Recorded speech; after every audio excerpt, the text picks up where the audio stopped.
الأستاذ غالب المعمري لو سمحت.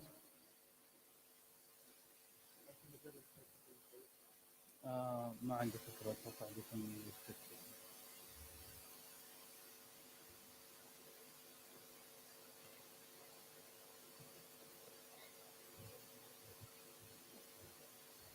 الأستاذ غالب.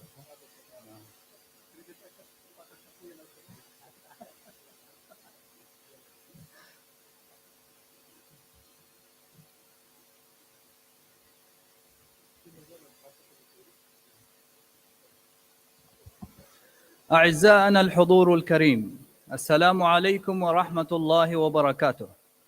نحن ممتنون لحضوركم اليوم والمشاركة في هذا النقاش الحيوي حول تطوير وقود الطيران المستدام والمنخفض الكربون والطاقات النظيفة في قطاع الطيران المدني. فمرحبا بكم في الجلسة الأولى من منتدى وقود نظيف لطيران مستدام. تعتبر هذه الجلسة مناسبة هامة تتيح لنا فرصة لاستعراض التجارب الدولية الناجحة في إنتاج وقود الطيران المستدام والمنخفض الكربون. سنلقي نظرة على الخطط المستقبلية والفرص والتحديات في هذا السياق الحيوي.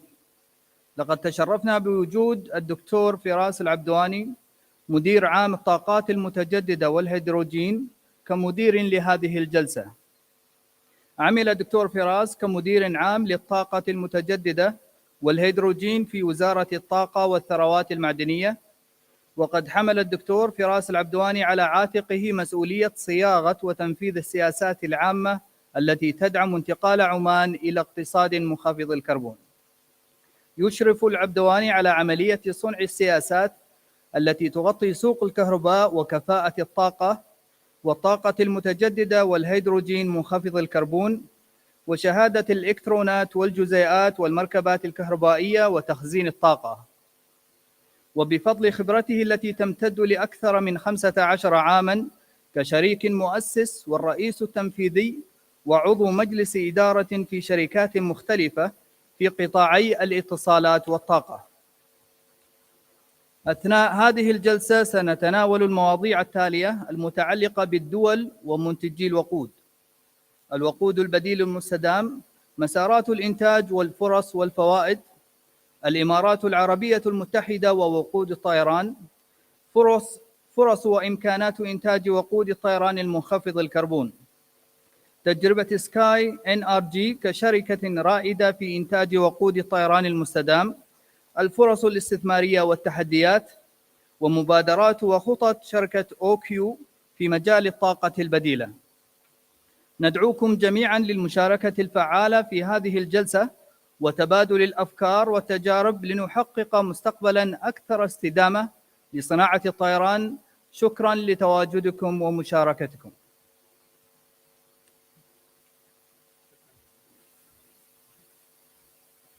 Bismillah ar-Rahman ar-Rahim. Assalamu alaikum. A very warm welcome to all of you. Today we started with a very strong opening session where we had the foundations and the background laid for us with regards to the 5 sessions we're having today. We're a little behind schedule, but what we'll do is that we'll stick to the time allotted to each of the speakers. So we will have presentations that will range from 10 to 25 minutes per presenter, and then we'll have around a 40 minutes session of dialogue between the speakers. And if time permits, we can also open the floor to you, our esteemed listeners, to ask your questions. We have with us on the panel 5 members that cover the value chain that is of interest for us today.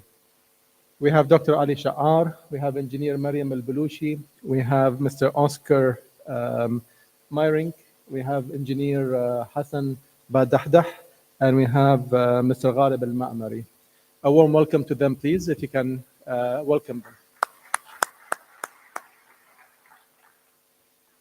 And then we start with our first presentation that will be delivered by Dr. Ali, and I'll introduce Dr. Ali to us all over here. Dr. Ali Sha'ar holds a PhD in Environmental Aviation Studies and works with an environmental aviation protection expert at the Omani Civil Aviation Authority. He is in charge of environmental concerns and provides technical support to the Civil Aviation Agency. Before occupying this role, Dr. Al-Sha'ar was acting as the head of the General Climate Session and the national focal point for SAP and Corsia at the Lebanese Civil Aviation Authority, where he started in the year 2000. He has extensive research and consulting experience in aviation environmental protection, especially in the development and deployment of SAF, urban climatology, environmental pollution, and wastewater treatment. He has published more than 15 peer-reviewed journal papers and books. A warm welcome to you, Dr. Sha'ar.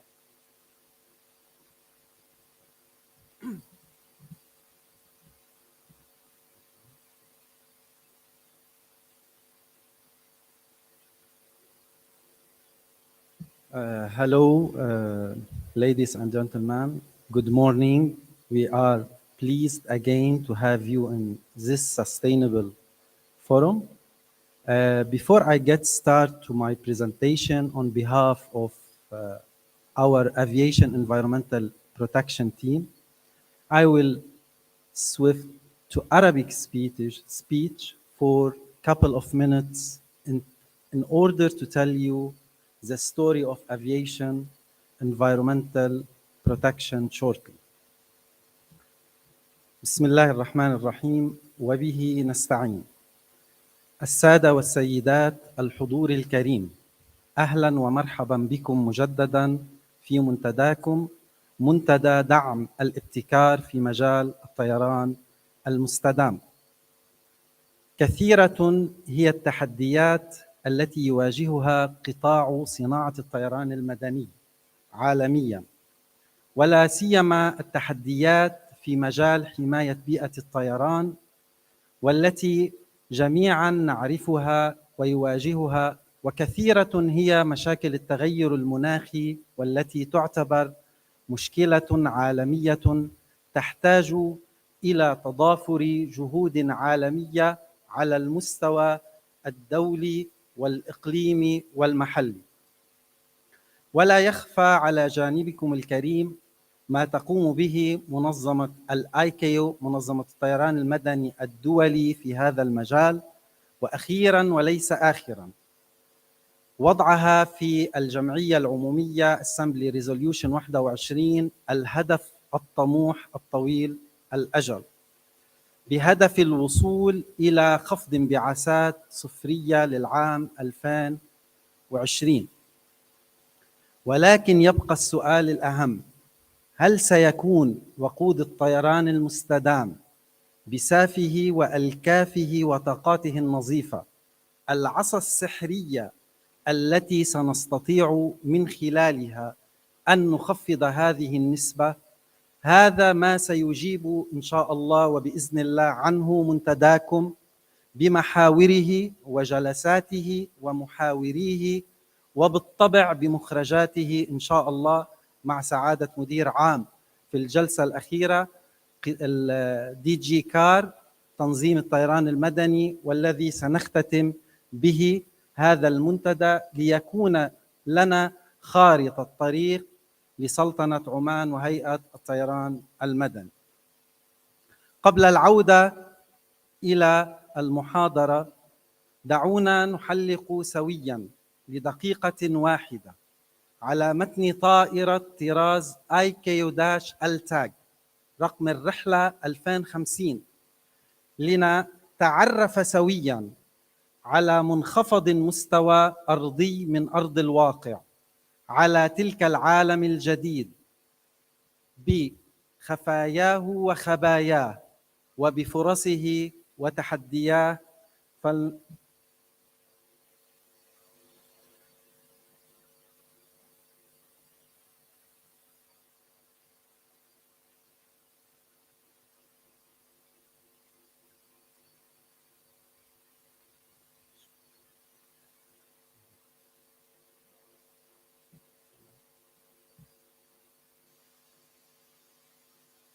سمح بس شغل الفيديو بليز، فينا نشغل الفيديو؟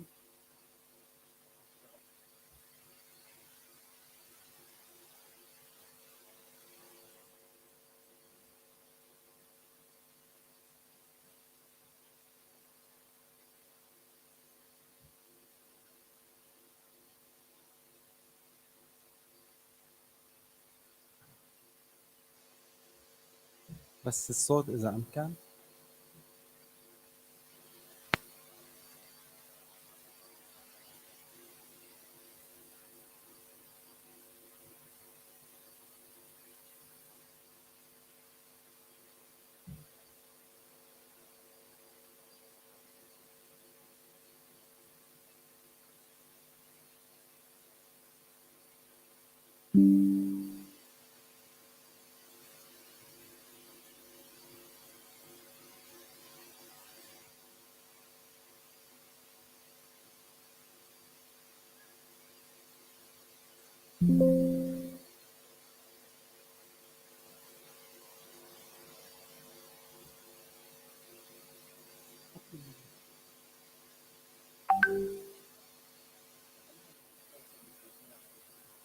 بس إذا أمكن من طرفكم يشتغل الفيديو من بعد إذنكم. أيوة.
اوكي خلينا ندخل بالبرزنتيشن.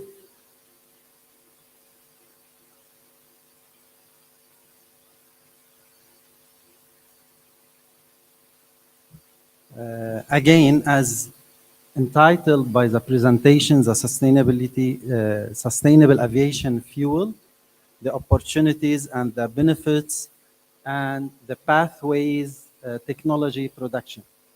Before I get started, we have to go back to the positive aspects of aviation. We know that it has a very high impact on socio-economic worldwide. If we go back to the environmental background problem, we can see as an average, the air transport will contribute about 2.5%. It is ranged between 2 and 3. Sometimes some literature put it 4%, but as an average, we have contribution of 2.5% coming globally from emissions from air transport. If we go to the regional contributions, we as Middle East mainly contributes about 6.7% from the whole picture. Mainly, and currently we are using kerosene. Why kerosene? Because it has a lot of positive impacts. Mainly it's non-renewable, this is negative. High energy content, Mainly, it's high flash point and widely available. If we go to the picture, we can see clearly the emitted or pollutants coming from complete combustion of fossil fuels or jet fuel. What are the target of ICAO? As mentioned before, mainly ICAO focusing on aviation environmental protection for 3 pillars: how to limit and reduce the number of people affected by noise, aircraft noise, limited local air quality, and how we can reduce globally the impact of aviation on climate. So ICAO put a roadmap or basket of measures, mainly depending on the investment in a new technology with new engines with high efficiency, fuel efficiency, and improvements in ground and upper and infrastructure. This will contribute mainly to 11%. And also we have using the renewable energy, and finally Corsia as complementary market-based tool in order to achieve the ICAO objectives. Here we also have the scenarios, mainly the intermediate scenarios, depending or announced that SAF, sustainable aviation fuel, may contribute as an average about 55%. Why sustainable aviation fuel? In the previous slide, we see the physical and chemical properties of kerosene. Now SAF, it's sustainable. Now we will see in the next step the sustainability criteria. Moreover, it's non-conventional and alternative to fossil-based jet fuel. And the most important thing, it's drop-in. Drop-in means that we can use this new product directly in the tanks of the aircraft without changing any engine or infrastructure. This is the most important thing when we are talking about SAF Al-CAF. Also, this will pave the road to another terminology, which is non-drop-in fuel. We should take into consideration that SAF will go through the same process of certification in order to be approved. It should go through the ASTM, American Standards of Testing and Materials, and another standard. Here is the whole story of sustainable aviation fuel. If we have an example and we have 1 ton of kerosene and 1 ton of SAF, we should take into consideration, this is most important, that 1 ton of kerosene will emit approximately 3.16 tons of CO2, carbon dioxide gas. And at the same time, 1 ton of SAF approximately will emit the same amount of carbon dioxide.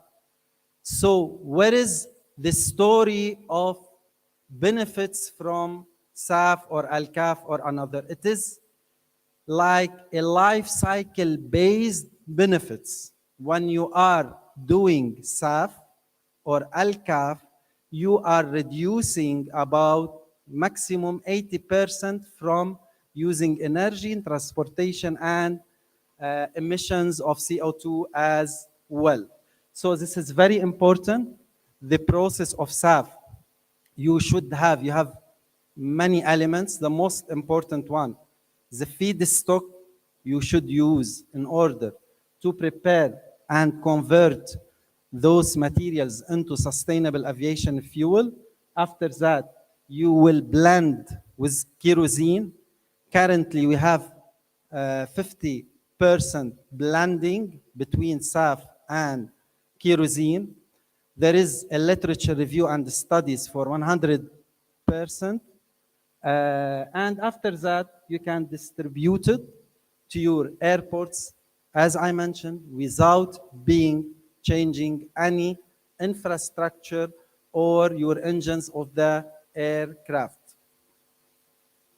Here, plenty of feedstocks. You should take into consideration the sustainability criteria and assessment for each one.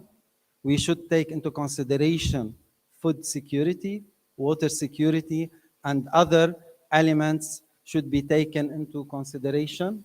Here, the pathway, we have currently 11 approved pathways. I mean, pathways means the technology used in order to convert the feedstocks and raw materials into SAF. Those are on the ICAO public website, and we have another 5+ under reviewing for adopted and submitted.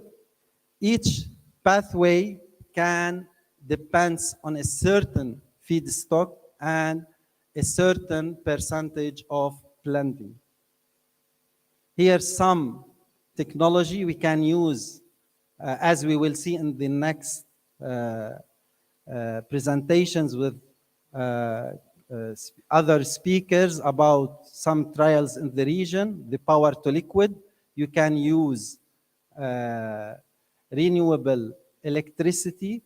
You can make electrolysis of water, take the hydrogen, capturing the CO2. You have hydrogen and carbon, then you can produce the hydrocarbon, which is the same physical and chemical properties of kerosene. Those are the most important entities that can approve each process. We should take into consideration from A to Z. Each step needs to be approved from a certain certified entity. Here we have the sustainability criteria that should be taken into consideration, and every criteria and every slide I mentioned, you can find the document on ICAO public website. You can download it and you can go through deep about each criteria. Here, if we would like to see the demand of SAF for 2050, we have currently produced less or about 0.1% from the whole picture. So what we need, the most big challenge here, is to make scaling up for SAF in order to reach the 449 billions by 2050. Moreover, we can see the benefits of using SAF in a different sectors. We can benefit from environment, energy, job opportunities, and other environmental benefits. For example, if you have a clear visibility study about the municipal solid waste, for example, you can use it in order to produce SAF. It's a win-win situation. You can save environment and you have already the raw material for your production. Here, the SAF market and numbers about investment. Moreover, the factors driving the growth of SAF. Here, just I want to focusing on the R&D. It's very important to have a research and development. We should have a clear identification of the potential of technology in our country here and the potential of the feedstocks in order to decide after that the path that should we go through. If we go at regional, we can see that in the Middle East, it's still small potential for SAF production. And mainly, we can see from United Arab Emirates and Kingdom of Saudi Arabia, their trials in the next presentations. According to Sultanate of Oman, inshallah, we have collaboration between CAA and OQ and Sky Energies in order to put the first steps. Here some real and forecasted numbers in the region worldwide in order to know how we can produce those in, quantified in tons per year. Here we can see the companies that are working. For example, Sky Energy are presented here, and Mr. Oscar in the next presentations will clarify more about the numbers and facts and the projects they are doing in the region. When we are talking about the challenges, we should take into consideration the cost. The cost will be the most important challenge. Currently, we are talking about 3 times of kerosene with HEFA. HEFA technology mean hydroprocessed esters and fatty acids. You can use the cooking oils and fats in order to produce the SAF. يعني it regarded as the cheapest price. Also, we have big challenge for feed stock availability, because we are talking about waste, we are talking about agriculture residue, we are talking about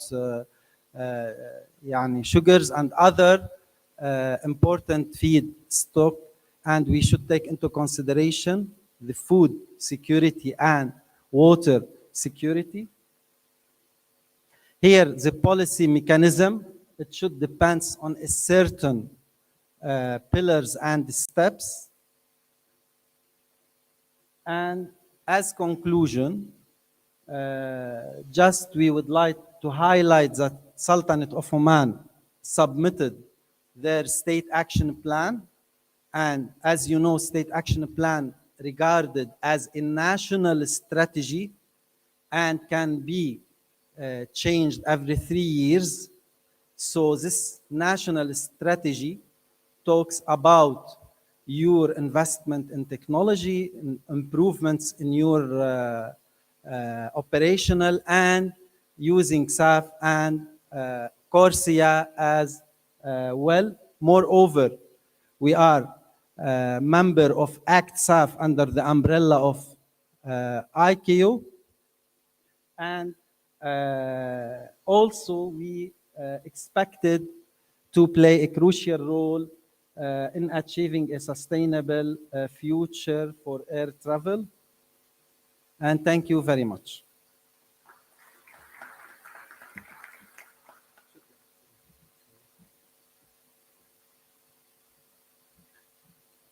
Thank you, Dr. Ali, for the insightful introductory presentation where we walked through the ecosystem and focusing on SAF, the sustainable aviation fuel, highlighting a bit on the e-fuel elements as well, and talking about ALCAF, the low carbon aviation fuels, the ecosystem. Our next speaker, Engineer Mariam, will be walking us through the policy framework. The United Arab Emirates is the largest consumer within the GCC and producer or supplier of aviation fuel. And therefore, their experience, their actions that we will see will be an insight for all of us to take forward. Engineer Mariam Al-Balushi is the first Arab expert in the field of aviation environment, started in 2006 to become the founder of aviation environment in UAE and the region. She is one of the first experts in the world seconded to the Department of Environment in the International Civil Aviation Organization, ICAO UN. in the year 2010. She's a UAE official member in the Committee of Aviation Environmental Protection since 2016. She's the regional chair and the founder of Aviation Environment Committee for Arab Civil Aviation Organization, ACAO, in 2010. State lead negotiator for aviation climate change and state COP member since 2010 as well, environment manager and the General Civil Aviation Authority, GCAA of the United Arab Emirates since 2010. Additionally, Mariam is an author and has launched up to date 7 books. She's a columnist, a calligraphist. In the year 2000, selected by Van Cleef and Arpels for the first time ever in their history to introduce a calligraphy artwork based on the region's values of marrying their values as well as introducing the Flowers of Values artwork. In 2012, she collaborated with BMW in creating a story artwork to present the limited edition of X7 for the UAE's 50th anniversary. So with that, we expect an artistic presentation from you, Engineer Mariam.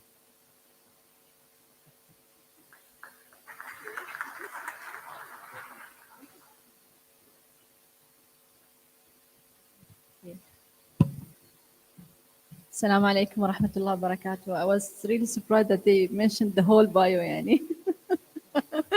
I would prefer to be an author, honestly, than the climate change person here. So I'm so delighted to be here to represent my government, UAE government. Actually, I'm presenting 2 governments of the UAE, the energy sector as well the aviation sector, because now it's a big profile in the UAE. But before I start my presentation, I just want to see, I can sense the audience is a mix of disciplines today. So how many of you are from the aviation sector? Can you raise your hand? No, Jane, you are multi-sector now. How many of you from the energy sector? Oh, mashallah. So it's like a 50-50 mood in the back. So non-aviation or energy sector, out of these 2 sectors, do we have anyone? We have few. From which sector? Environment? Okay. So today, what I will be presenting is our journey, the UAE's journey in the last, you said I started in 2007, so it's been a quite long journey for the UAE when we started first, the aviation environment or the aviation climate change. Honestly, it was not an easy journey, even for us. It was something new to this region. There was always challenges to move forward with the profile. But today, it's, alhamdulillah, it's in the top priority of the UAE's leadership. His Highness Sheikh Mohammed bin Zayed, he's always talking about the climate change, and he set it as a priority for all the sectors to move forward on their national policies and strategy. So today, I will just give you a snap of what we've been doing in the last 13 years with the ICAO and the International Civil Aviation Organization to move forward with the climate change profile. As you heard, we are one of the big producers in the jet fuel. We are one of the big airlines in the world, with one of the busiest airport in the world, and this always comes with a tax. We are the 3rd country in our emission as well as an aviation sector. So we comes 3rd after United States and China. So this comes with commitment on the UAE aviation government to show leadership as well, commitment to real emission reduction. We took this step very seriously, and you can see it now when I will be explaining the critical milestones that we have done. So as the previous speakers, Ms. Jane also, she elaborated a bit about the ICAO's recent achievement in the resolutions. UAE was committed to the climate change resolutions from 2010. So each single resolution, we were signing off the resolution. So we are committed to since 2010, 13, 16, 2019, 2022. And honestly, we were always part of the drafting such resolution and being part of the negotiation scheme. And we encourage everyone to be always part of the drafting, not to just receive the resolutions for the executions. Being part of the deal is better than being a receiver, honestly. And this is what we have been doing in this region for the last 13 years. We are changing the position of this region. So it's very important that we are also a game changer in the climate change profile. The resolutions, as mentioned by Dr. Ali, also focus on 4 major basket of measures, technology and operational improvement, CORSIA, aviation fuel, state action plans, which is a very critical tool as well. For UAE, we understood from 2010 to move forward, we have to start with a national policy. So we were the first sector in the UAE to have an aviation environment policy. So this is endorsed by 3 ministers that time, the relevant ministers. We had the Special Envoy of Climate Change, Minister of Environment, as well the GCA Chairman, the Minister of Economy. So this document was the first infrastructure we created to move forward with our commitment. This is the structure of our communication structure, or the stakeholders that we are dealing with. It's a lots of stakeholders from everywhere, from the energy sector, from the aviation government. UAE has a different structure when it comes to the governance, because we are a federation as well. So we have the federal government, where GCA is set, where I come from, the General Civil Aviation Authority. We have 5 governments for the aviation sector. So it's not an easy process to go and obtain all the approvals sometimes, or get the endorsement of any single document. So we have 5 governments, including the Prime Minister Office or the federal government. The same with the environmental agencies, the same with the NGOs, as well the other oil energy producer. This is one of the proud milestones that we have achieved in 2013, or when we started lobbying to become a CABE member. Jane, she's sitting here. She remembered the story. It was like 30 years no one joined CABE, and UAE was the first country who was knocking the door to step into the CABE as a council member of the CABE. And it took us like 6 years, hard work of 6 years to be a member. In 2013, we moved from representing the region to become the state representative. And in 2016, we obtained the first membership after 13 years. And I'm so happy that other states in the region followed. And we have, alhamdulillah, now Saudi Arabia is a member, Qatar is a member, Egypt is before UAE, and we are working actively with them. We hope Oman also will join CABE, inshallah, in the soon future. So it's a big opportunity to show more engagement and to work hard with such very experienced committee, where personally I have learned my first international experience from the CABE. So this is a very important committee that shape everything, and we are working hard day and night. And Jane, she doesn't keep us free anytime. So this is a very dedicated group, one of the biggest group in the world. When it comes to the technology and operational improvement, we are doing a lot of projects within the airspace group, within the airlines and the manufacturers. I'm not going to go through the details, but I'm going to just give you a snap of what we are doing. We did many airspace designing, restructuring recently to optimize the route and create some kind of more space and more emission reduction. The state action plan, I congratulate Oman for submitting their state action plan. It's a very important step. It's a very important tool to understand your situation and where you are moving forward. For UAE, we submitted the first version in 2012. So we were the first country in the region submitting their state action plan. And you know now why we are doing all these things. The second state action plan was in 2018, evaluated by the CABE in 2019, and we were so proud that it was a comprehensive, quantified state action plan, which been ranked as one of the best state action plan in the world. We are now in the third revision, and the third version will cover lots of energy and fuel projects that we are going to have in the UAE. So this is planned to be submitted, inshallah, in 2024. It's not an easy task as well. The state action plan is very, very detailed, comprehensive, complicated document, and I'm sure you've been through this for the last couple of years. CORSIA, as explained, I won't go through the CORSIA in details, but CORSIA was also a milestone for us. We were the first country in the region signing in 2016, joining CORSIA as on a voluntary base. So we were the first. And alhamdulillah, we are still working together and with the expert to make sure that CORSIA is there, and we are not accepting any failure in CORSIA. And CORSIA is the only global market-based measure that is accepted by our industry. Also, one of the milestones that we had done, we collaborated with a number of stakeholders to come with a CORSIA decree. It's a big framework for the country. We worked on it for like 4 or 5 years. It was signed this year by the Sheikh Mohammed bin Rashid, the Prime Minister of the UAE, and it was a really surprise to the aviation sector that it was signed by His Highness.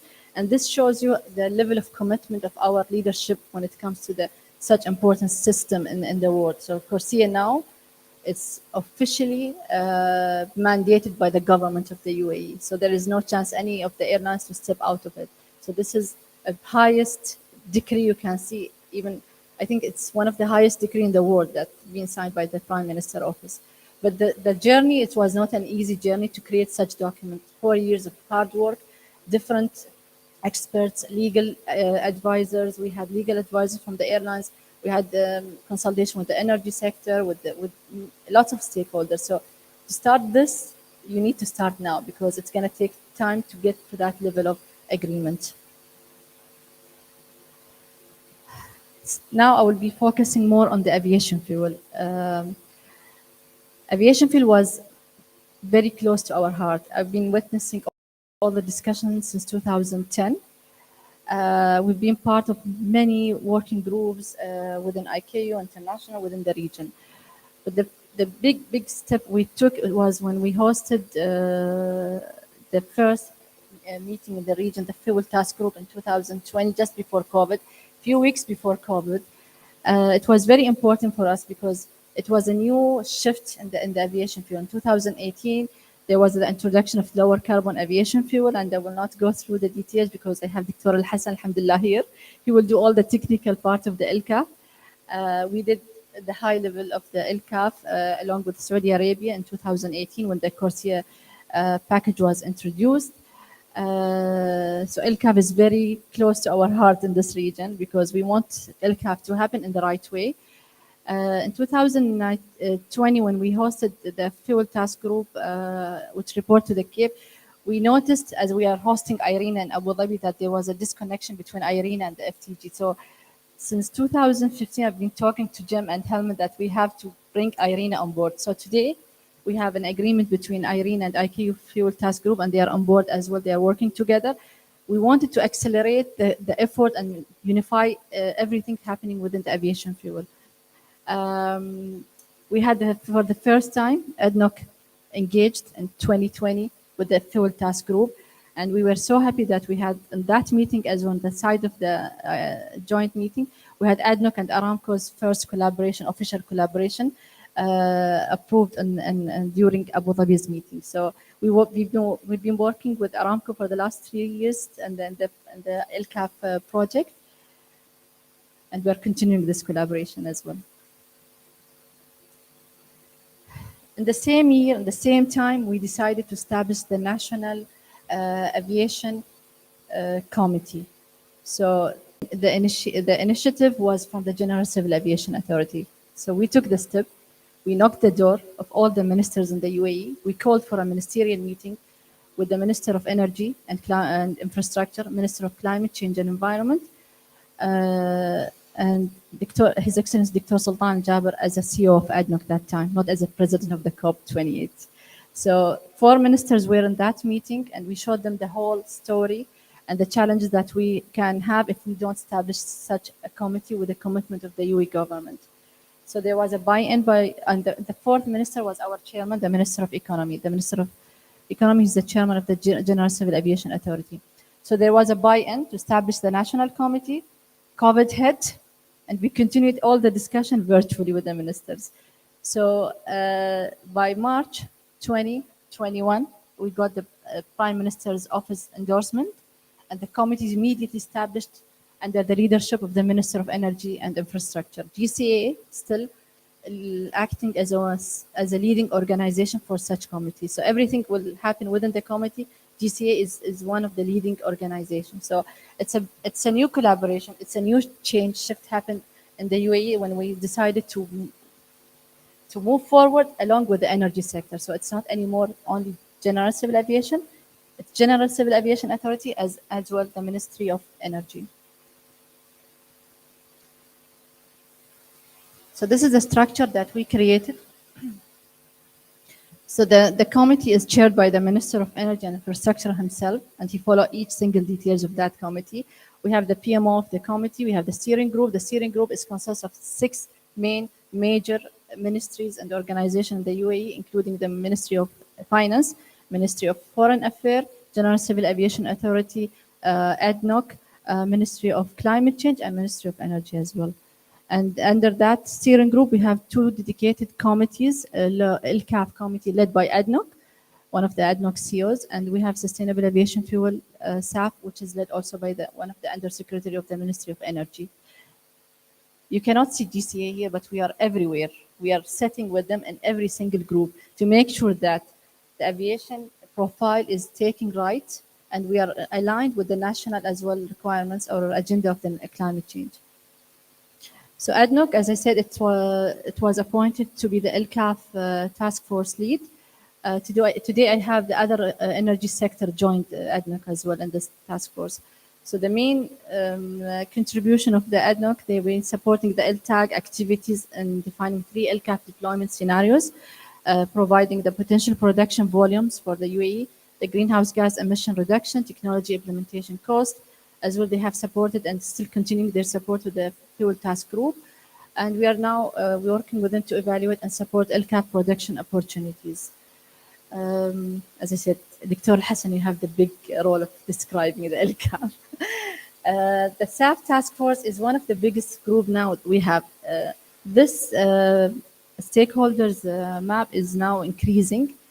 I have Airbus also joined recently, ENOC also joined.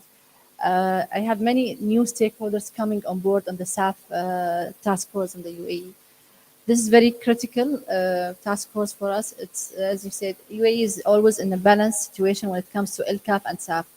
We are moving forward with the LCAF as a transitioning energy toward reaching the right quantity of the SAF, because it's going to be very critical for our airlines. Having a major airlines of the world in your countries means that you have to secure their existence everywhere, every region, every route that they fly to.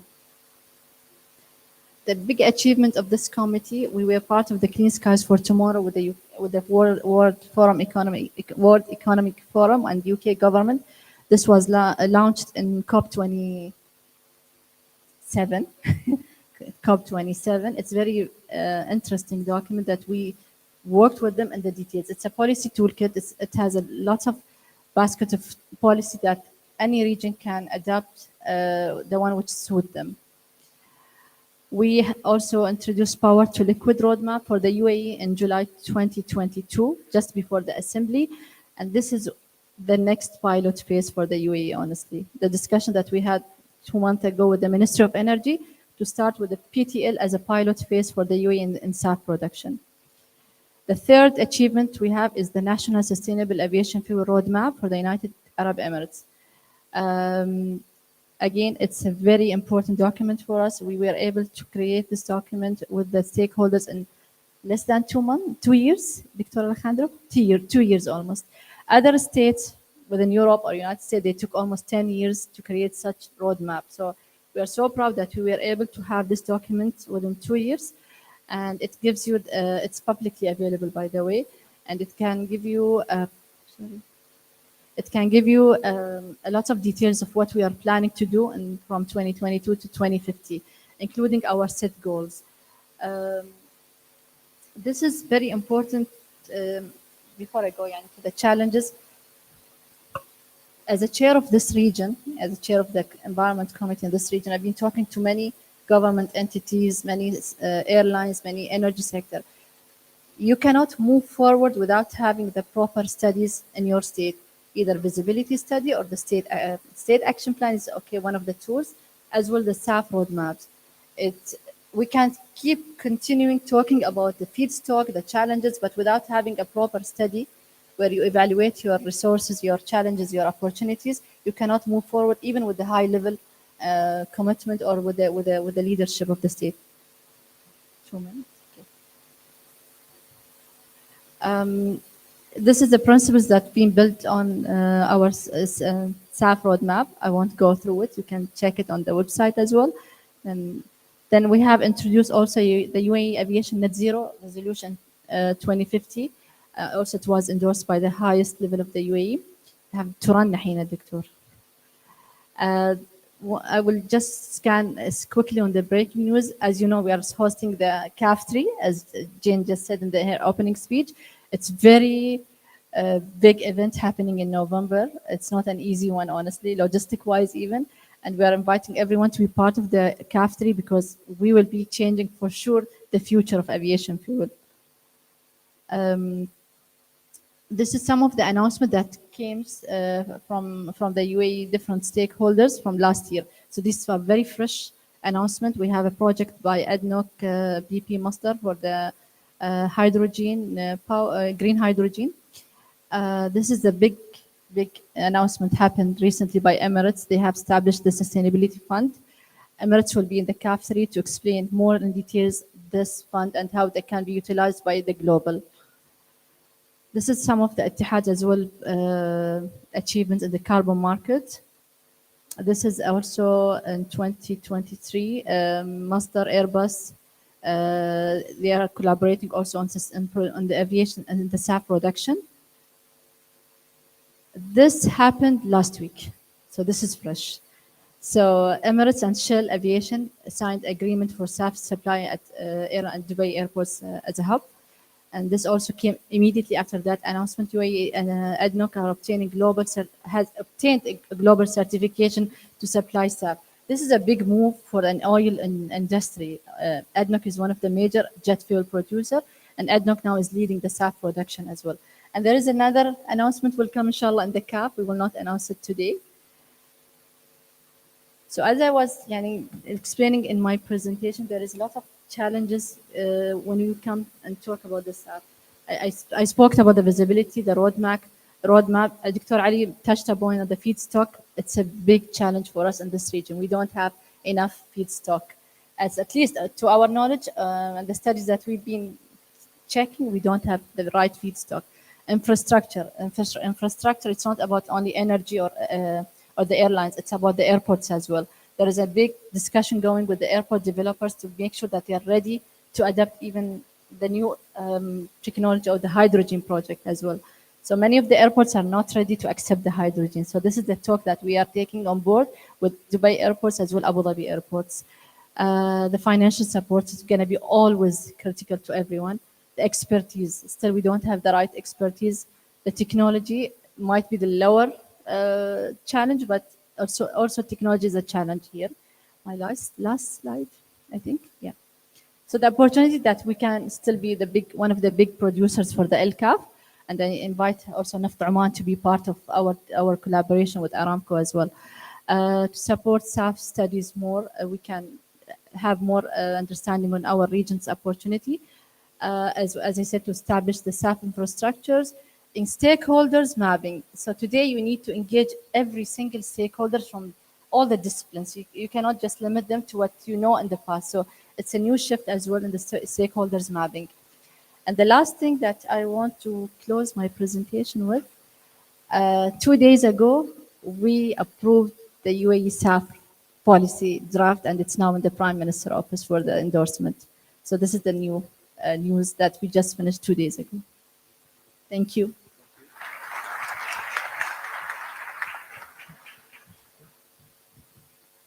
Thank you very much, Engineer Mariam.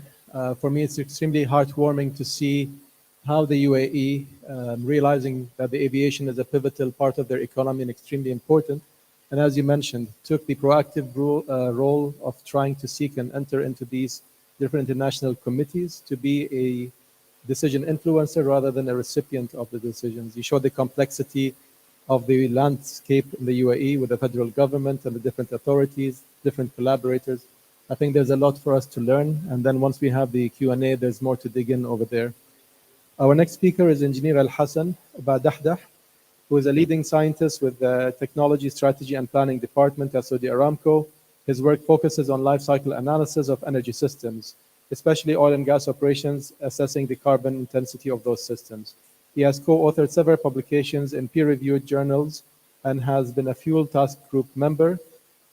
Fuel Task Groups focuses on the technical work required on sustainable aviation fuels, SAF, and low-carbon aviation fuels, ALCAF, under the Committee on Aviation Environmental Protection. Prior to his work with Saudi Aramco, he worked at King Abdulaziz City for Science and Technology and the IBM T.J. Watson Research Center. Al-Hassan holds a bachelor's degree in electrical engineering and a master's degree in environmental management from Yale University. The floor is yours.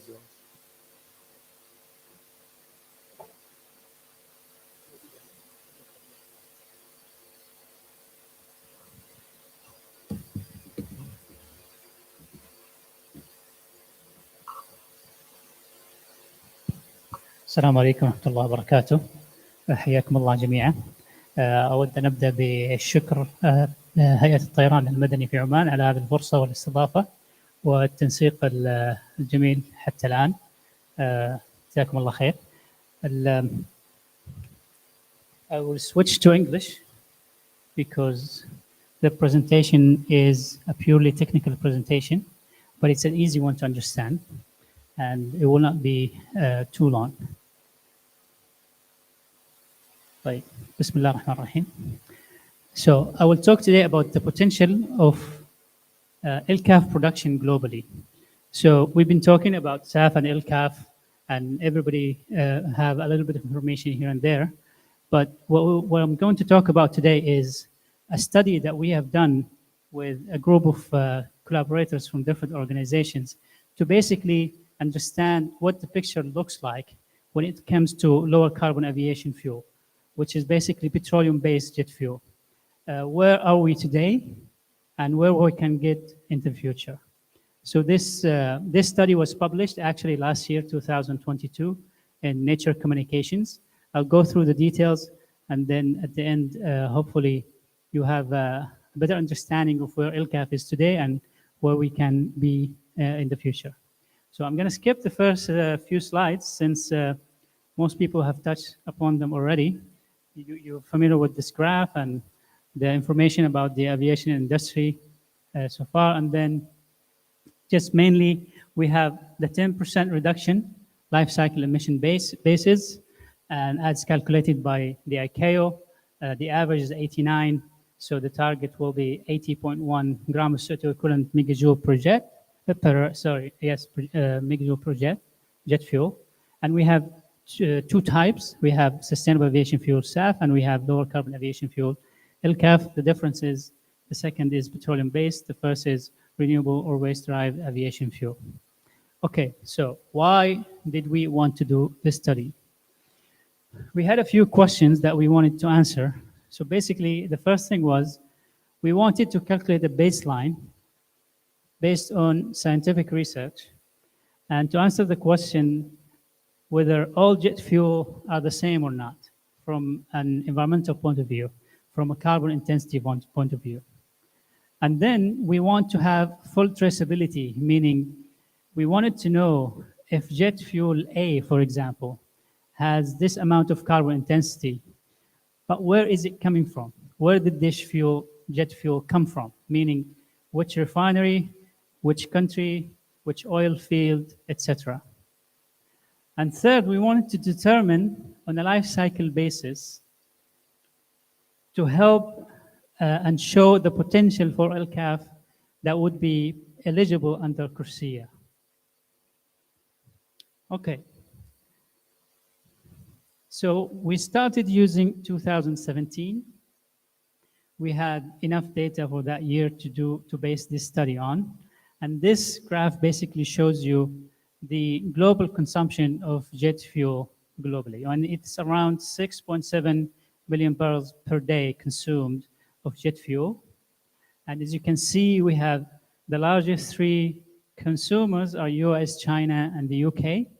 And if you look into the graph, you will see North America, Europe, and Russia, and Asia are the largest consumers, which makes sense because the population is high in all these regions, and also a lot of traffic in terms of aviation. Now, if we move to the imports, exports, or jet fuel trades, you'll see this graph will show you imports and exports of jet fuel globally in that year. And we can see there's around 2 million barrels per day traded in jet fuel, between different countries and continents. And the three major importers are South Korea, US, Netherlands, and again, they're here from Europe, North America, and Asia. And you can see that the top importers are UK, US, and Germany. So simply, it's coming out of a country, which means it's imported. It's an import. And if it's coming in, it's an export. You can see it's a busy graph, but it gives you an idea of where most of it is leaving and going where, etc. You can see United States, South Korea, Netherlands are the largest importers I mentioned, and then you can see the largest exporters. So this way, we wanted to set the scene and understand what's going on from a trade point of view and from consumption point of view. Now, we wanted to do the analysis. So in order to do a life cycle base, as you probably know, we have to start from the first point to the last point, which means from source to destination, or what they call in the academic community or technical community, well to wake, from the oil well to the wake of the airplane. So we started in different stages. The first stage was to look at crude oil production. So this is upstream operations, right? So this is drilling, extraction, surface processing, etc. And for that, we use a model called OPG, Oil Production Greenhouse Gas Emission Estimators. It's a model specifically developed to calculate or estimate the carbon intensity from upstream oil operations. So in order to use it and to do the analysis, you have to collect data. The model estimates the carbon intensity both in an oil field. Okay, so it's not for the country overall or regions, it's an oil field level. So for example, since we're in Oman, if we go collect data for Makhazna field, we go to the specific fields, collect the data for that specific fields, feed it into the model, run the model, and estimate the carbon intensity for that specific field. Once we're done with all fields in a specific country, we calculate the average for that country. And we have a global average of 8.6 kilograms CO2 per megajoule for upstream operations. Then we move to transporting the crude. So from the field to the refinery gate, the entry gate of the refinery. And we use another model called COPTEM, which estimates based on the distances and the type of shipping the crude, whether it's pipelines or vessels, etc. And we have an average of around 1 gram of CO2 equivalent per megajoule. And then we move to refining, and we have a model called Prelim, which is also specifically developed to estimate carbon intensity from refineries, and it takes into consideration the type of crude intake, the type of configuration the refinery is it deep conversion, medium conversion, etc. And once you feed the data into the model, based on the information, it will give you the carbon intensity of each refinery, and then you can do an allocation by product at the end. So you can assign a value for jet, for gasoline, for diesel, etc. Since in this study we're focusing on jet, we're allocating the final results here in this study is for the jet product specifically. Finally, we do the jet fuel distribution, which is basically the product going to the final destination. In this case, it's mostly airport, where airplanes are basically fueling. Finally, we have the combustion, and in this case, we're using the ICAO estimated number for jet fuel combustion, which is 73.8 gram of CO2 per megajoule jet. So the global average for jet fuel, according to our study, is 88.7 gram of CO2 equivalent per megajoule, which is not far off from the 89 that the ICAO study shows. This is a global map. We're calling it emission intensity map based on our analysis of the carbon intensity of jet fuel in all these countries that produce jet fuel. And you can see the gradient, the color gradient, it ranges between 81 all the way to 94, which is a quite significant range. So what this is saying basically is jet fuel has different carbon intensity based on where it's produced, where it's refined, and where it's delivered to. So it's not one carbon intensity value for all jet fuel globally, according to our study. Now, just to show you that our number is not far off, so these are some of the previous studies that were done.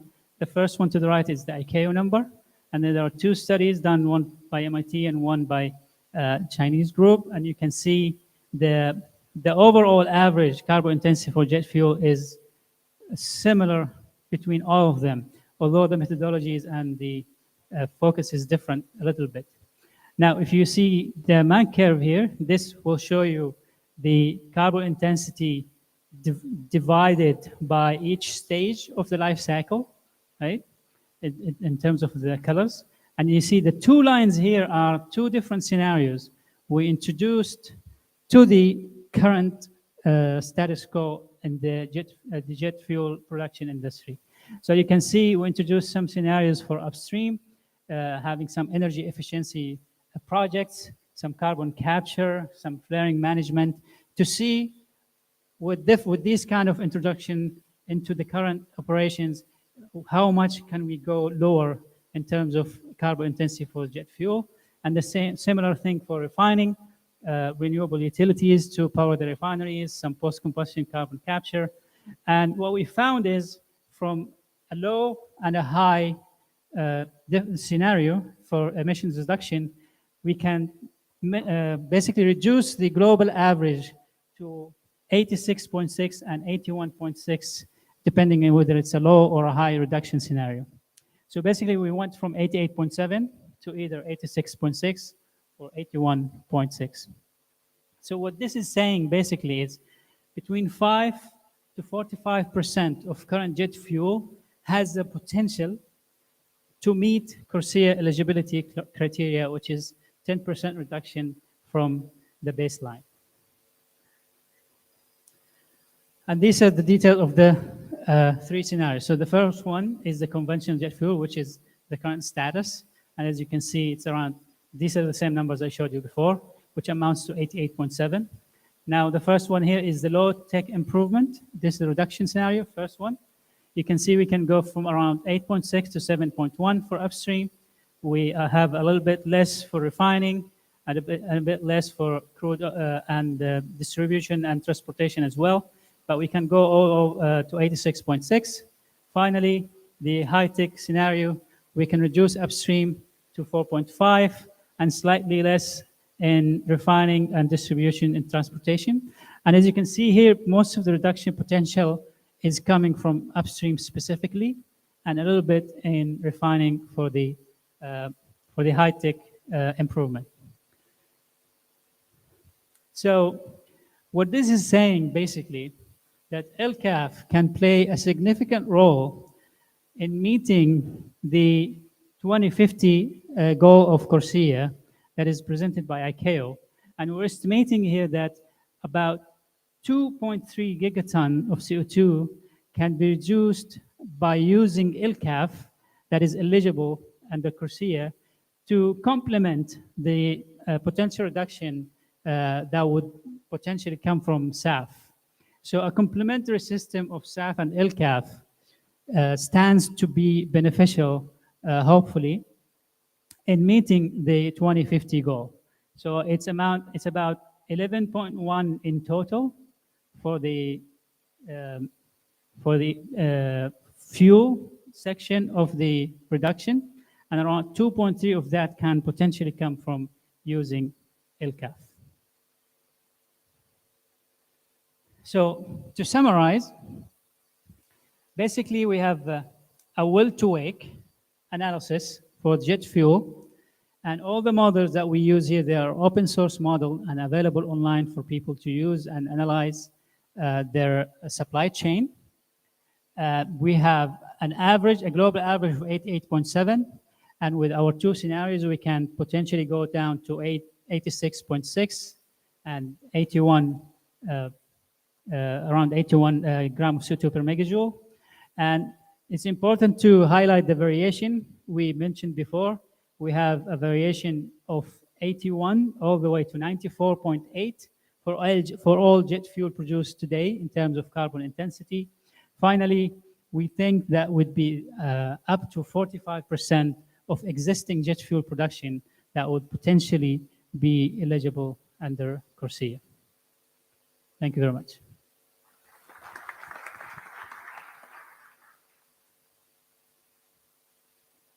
Thank you very much.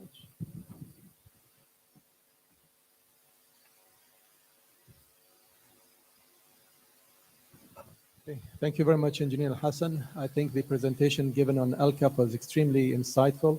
It shows that the alternative to SAF, so the sustainable aviation fuel that we heard from Dr. Ali and described, and LCAP presents itself as also a solution for the decarbonization of aviation. Some might argue the more realistic one, some might argue that it's an intermediate solution, and that is something that if we have time we'll discuss during the panel. I'd like to invite Mr. Oscar Meinring to come and join us to present. He is the head of the Future Fuels at Sky Energy, a pioneer and global leader in the development of sustainable aviation fuel. The Future Fuels team runs over a dozen projects with the aim of developing new SAF production capacity in cooperation with technology suppliers and other partners. The aim of these projects is to commercialize future SAF production pathways by accessing the technological and economical viability and the development of opportunities for new production capacity in the future. As head of the department, he's also responsible for Sky Energy's advisory and research activities, as he specializes in the commercialization of CO2 to jet, Fischer-Tropsch, and alcohol pathways. Oscar studied energy science at Utrecht University and graduated with distinction by assessing investments in the SAF industry at Imperial College London.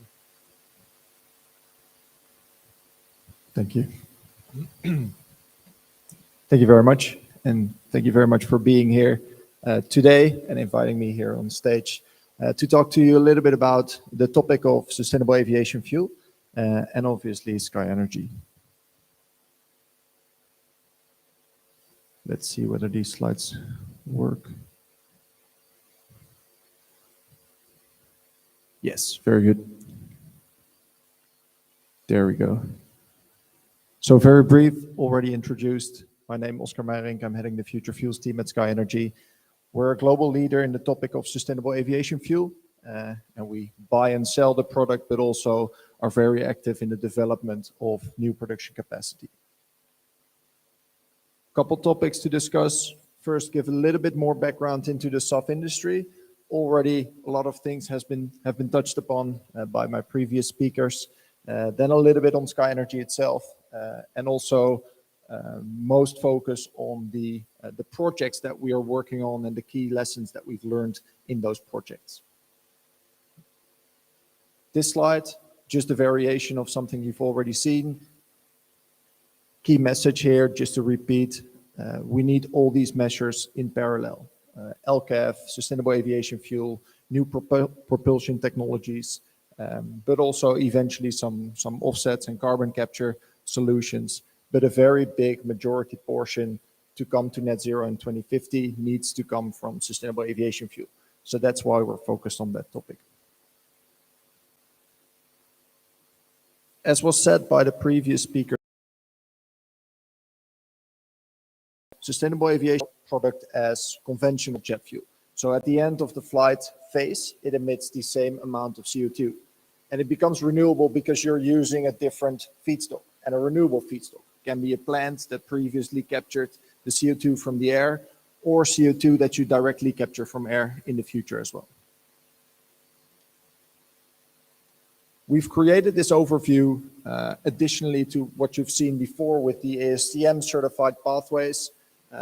We wanted to qualify and categorize them basically in a bit of a simpler method to understand how can you make and how can you produce sustainable aviation fuel. And basically you can distinguish three main feedstock pockets, or feedstock buckets you could say. From top to down is fats and oils. That's the pathway you currently see being used most. So that's, for example, your used cooking oil that you can transform into sustainable aviation fuel. It's a pathway that's ready technology-wise. You can use it already today. It's being produced today.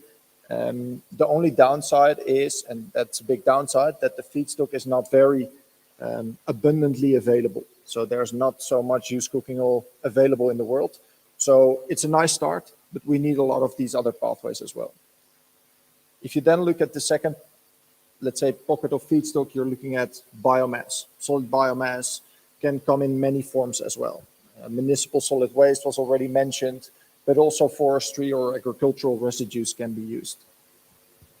Also quite advanced in terms of technologies, not fully there yet. So you see some of these first projects currently coming online. And from a feedstock availability point of view, a lot more potential as well. Finally, and that's the topic that is very interesting, especially in this region, is the power to liquids pathway.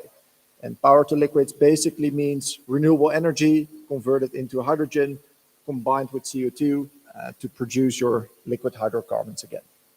This is a technology that, or combination of technologies, I should say, that is quite far advanced.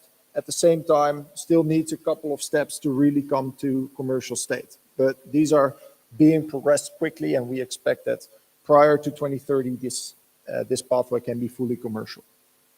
Big upside is that it's a lot more, there's a lot more availability in terms of feedstock potential.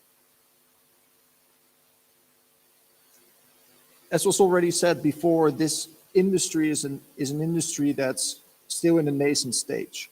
That means that the product is also more expensive than fossil jet fuel. We don't need to deny that. So you need a lot of development and also a lot of collaboration to move that pathway forwards. And we see that it's currently being driven most by policy developments. And in that sense, you can look at two regions most specifically, the European region and as well as the US, who have been driving this development of policy in the past.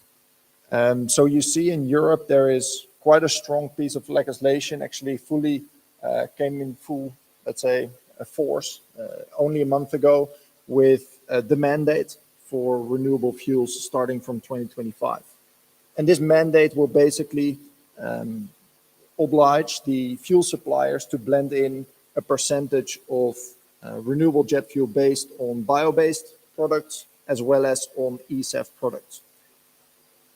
And this percentage obviously increases over time. On the US side, it's more of an incentive-based system. So you get tax reductions or other benefits when producing and using SAF.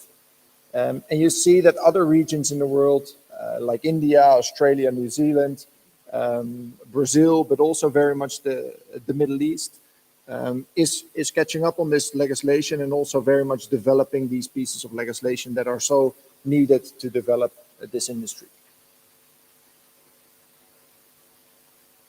I was asked to also show a little bit of the potential of this industry. And here we show an analysis that we've done within Sky Energy to showcase the big investment opportunity that exists. So what we're looking at here on the left-hand side on that graph is basically the amount of facilities we need and the amount of SAF in million tons or gallons, as you wish, is needed to come to that net zero goal in 2050. You see on the bottom there that the European and the US goals are nice and it's a good start, but we very much need the rest of the world to catch up and also build a lot of these facilities to bring all that volume into the world. This can create an addressable market of over $1 trillion and an ESG capital potential of over 2 trillion. Very quickly on Sky Energy, we've been around in this market since 2009. It was very early stage. There weren't a lot of players looking at this market yet, so we did a lot of the market development work to showcase this was technically possible and also feasible from a sustainability point of view when using the right feedstocks. The first phase until, let's say, 2016 was very much focused on that effort of creating the market for sustainable aviation fuel. So we did a lot of work with our airline customers to showcase first flights. We supplied over 100 airlines across the world, including basically on all continents, to develop that industry. From basically 2019 onwards, we made a bit of a shift in our organization where we started focusing on production capacity development as well. You see a number of the collaborations that we have gone on to along the way, including our strategic partnership with Boeing in 2021. Currently, our business focuses basically on the entire value chain. So all the way from research and development activities where we're looking at these new technology developments to understand what technology can we use in the future towards production and sales and supply. Obviously, we're still a relatively small company from the Netherlands. We're growing to about 100 and 200 people next year. But we do like to collaborate with our partners across the value chain. Sustainability is very important to us. It's at the core of what we do. We do that along a number of elements. So we obviously work with both the RSB, Roundtable for Sustainable Biomaterials, as well as CORSIA to get certified and make sure that the feedstocks we use and the pathways we're using to produce sustainable aviation fuel adhere to all these criteria. But we also have installed an independent sustainability board. That is a board on our company, including leading NGOs like WWF, that look over our shoulder and test and discuss with us what we're doing and advise us on the feedstock and technology pathways we're using. It helps a lot because many of these pathways, as was also shown by the previous speaker, even with existing fossil supply chains, move a lot, right? And they're very dependent on the local circumstances, whether something is sustainable or maybe not so sustainable. So they help us keep us on the right track and advise us on the sustainability. We're a B Corp certified company, and we obviously constantly in discussion with our NGO network to keep informed on regional specifics as well as the latest trends on sustainability. A bit of our pipeline. So we basically have a number of projects in our pipeline. We put a couple of the phases that we see typically in the pipeline development on the bottom, and we plotted our projects that we are developing on at the moment. Our furthest advanced project is our project in the Netherlands. It's in Delfzijl. It's basically a port that is a little less known than the Port of Amsterdam or the Port of Rotterdam that you typically know. But Delfzijl is in the north of the Netherlands, a good hub for transport of waste oils. So that's why we are selected that location and are working on a HEFA project. So using that hydrotreated ester fatty acid technology to convert waste oils into sustainable aviation fuel. It's our furthest advanced project in the define phase. We hope to take a final investment decision next year. Our project's a little bit less advanced, but furthest advanced in our pipeline are our project in the US based on renewable natural gas as a feedstock, converted by most likely alcohol-to-jet technology, as well as our scaling hub in the Netherlands, where we're focusing on our first power-to-liquids and eSAF project. We would like to emphasize that we're using 3 different technology pathways because we very much believe that these will need to live in parallel to meet all these targets that I've previously shown.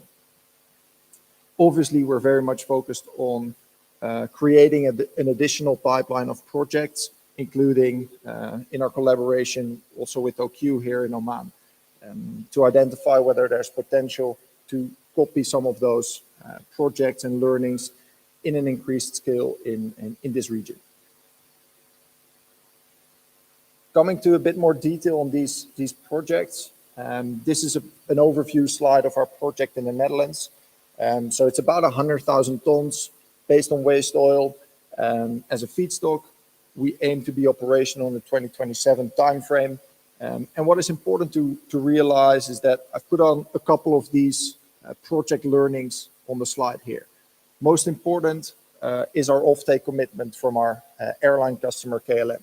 So they agree on off-taking the final product and also take risk in signing that offtake. So that means that we can create a financially sound business case and create the investments that are needed for these quite capex-heavy projects. Also, the support from all the partners that you see on the right is obviously essential. Not only financial, it's important, but not only financial, also the knowledge and the expertise that some of these partners bring, especially our technical partners, but also our local partners, and partners around the permitting, for example, are very important in the success of these projects. Finally, I think it's a very important element is we, as I said before, we're very much focused on sustainability. And what that means in our projects is that we go a little bit beyond the status quo in terms of what is a sustainably good project. And we do that because we also see that a lot of the policy that is out there is constantly changing. So we try to do a good of a project that we can do to make sure that we, if for example, policy in Europe or another region is slightly different than what we have seen when we started the project, we're still in a good place and we're still able to sell that product to the markets that we want to sell it into. Similar slide for our power to liquids project, slightly less advanced, so also slightly less detail. So you see again the partners on the right-hand side, in this case a little bit more locally focused. So Schiphol Group, but also the municipality of Amsterdam and the Port of Amsterdam support us in this project.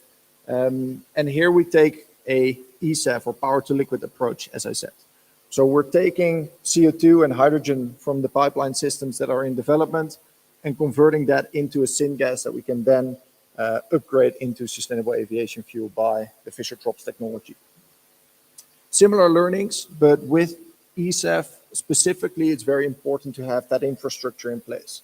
So it's great to see here in Oman with Hydrum and the other activities around hydrogen development that you need a stable supply of your feedstock to power these systems. So you need a constant baseload supply of hydrogen. For that, a strong infrastructure system is critical. Second, again, obviously, especially with projects of this innovative nature, a bit of financial support from the partners, all playing their role is very important, especially in these first phases. Later on, it's typical project finance that you see, but especially in that early phase to kickstart things, it's important to have that financial support as well. Finally, and that's an element that is maybe a little bit different than your typical energy market, is the support from your technology partners. So with new technologies or with technologies that you combine into a new supply chain, there's always a bit of technology risk. And for project financed activities, that's quite hard. So the project technology risk needs to be compensated by a little bit more liabilities of your technology partners or combined effort between the various players in the value chain. I think final slide here is obviously the potential for Oman. So we see Oman as a very promising region for the development of SAF, specifically along these three elements. Obviously, there's a potential for a lot of renewable energy generation. Secondly, there is a lot of experience in the energy industry. And we've not spoken about that yet, but especially in regions like Europe, we see a lot of struggle with attracting the right technical talent to the topic of sustainable aviation fuel. And to be able to be successful in the energy transition, we need a lot of people educated on engineering and energy abilities. And we see that in this region. So it's very important to be able to attract that talent when you're developing such a new project. Finally, it's obviously a very convenient hub location. So the transport, the ports is already of very high quality, and it's very centrally located to both serve the European, local, as well as Asian Pacific markets. So in that sense, we see a lot of development potential here in Oman and are very excited to be here today and also the coming years developing stuff in this region. Thank you very much. Thank you very much, Oscar. For me, coming from an experimental background, I always love seeing theory put into practice. So looking at your work, we've heard, from the theory of SAF, Al-Kaf, the policies, and now looking at actual projects and not just following one particular pathway, but actually trying multiple pathways. So there's a lot to dig in over there. You touched upon Oman. We have a special session later on coming about the localization of aviation fuels in Oman. I will not touch on that, but it's lovely to see the strength that Oman has one thing that immediately raises a question is, where does the biogenic carbon come from? And that is something to see. Next, I'd like to invite the local partner, the national champion for renewable energy, for the renewable molecules as well, Mr. Ghalib Al-Ma'amari, who is the Vice President of Low Carbon Molecules at OQ Alternative Energy, part of the OQ Group, an integrated energy company specializing in sustainability and business excellence. Prior to his role at OQ Alternative Energy, he worked as the VP of Information and Digital Solutions, where he spearheaded the digital transformation journey of OQ. Previously, he worked for the implementation support and follow-up unit, Takamul Investment Company, and Occidental Petroleum Corporation. Carry on. That's it. Just to save time. Thanks. Assalamu alaikum. Bismillah ar-Rahman ar-Rahim. I'm very pleased to be in front of you today, hopefully to shed some light into what OQ is contributing to, being a national champion, as Dr. Faras mentioned, in the renewable space, but also in the green hydrogen space as well. It's also interesting that from the slides that, specifically what Dr. Hassan mentioned, is that without us actually knowing our work and our contribution will actually also contribute to a reduction in carbon intensity for jet fuel, given the footprint of, that OQ has in Oman, where we actually are involved in all of the refineries that exist here in Oman, and it's also our contribution in the upstream oil and gas. With that, maybe I should start with just an overview of what OQ is all about. So we are an integrated energy company. We are based in Oman, but we have a global outreach where we have operations in around 17 countries that span across the whole world. We are involved in the whole energy value chain, all the way from renewables, upstream oil and gas, conventional, the midstream of gas transportation, but also in refining and petrochemical, as well as trading and marketing of the products. Our products are actually marketed and sold across more than 70 countries. Focusing mainly on OQ Alternative Energy. So within OQ, there are three main business lines. One is the conventional oil and gas that have existed for quite some time. The downstream, which is mainly petrochemical and refining, and we do own two refineries in Oman. One is Mina al-Fahl and the other one in Sohar, and we also co-own a third one in Duqm that we should also see coming to life, inshallah, this year. Alternative energy is the third business line, and it was introduced lately back in 2022. Dr. Firas and I had the pleasure to work as part of this interesting energy transition journey, where OQ Alternative Energy is actually the cornerstone of OQ energy transition, but also hopefully spearheading the decarbonization plans for the whole of Oman through our contribution basically to the different sectors.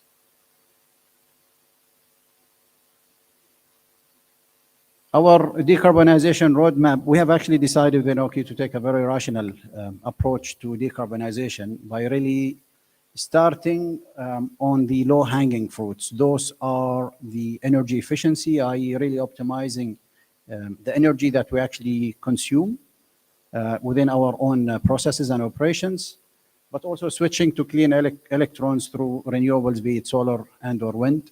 And hopefully with that, the aim there is to really build resilience into our operations. In the long term, we believe that low carbon molecules, including sustainable aviation fuels and others, and also negative emissions like direct air capture, will hopefully contribute to our growth story and set us on a very good foundation for the future. Our footprint, and we just decided to show you what we believe is kind of relevant to the basically the aviation industry, is our work or our projects in terms of the renewable space, but also in the green hydrogen. So we are involved in actively involved in three green hydrogen projects, two in Duqm and one in Bufar, and these are giga scale hydrogen projects that will hopefully see light in the coming few years, that will hopefully contribute and support the SAF journey as well. On top of that, we are also involved in a number of renewable projects. We started the first project back in 2020, with a main project providing solar power to PDO.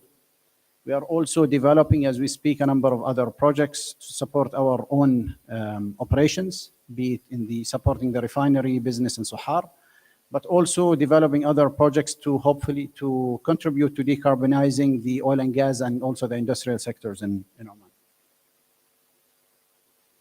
On top of the green hydrogen and also the renewable projects, we are also actively involved in a number of studies. We listed some of them here because we believe they are also relevant, and it's important to actually showcase what they are.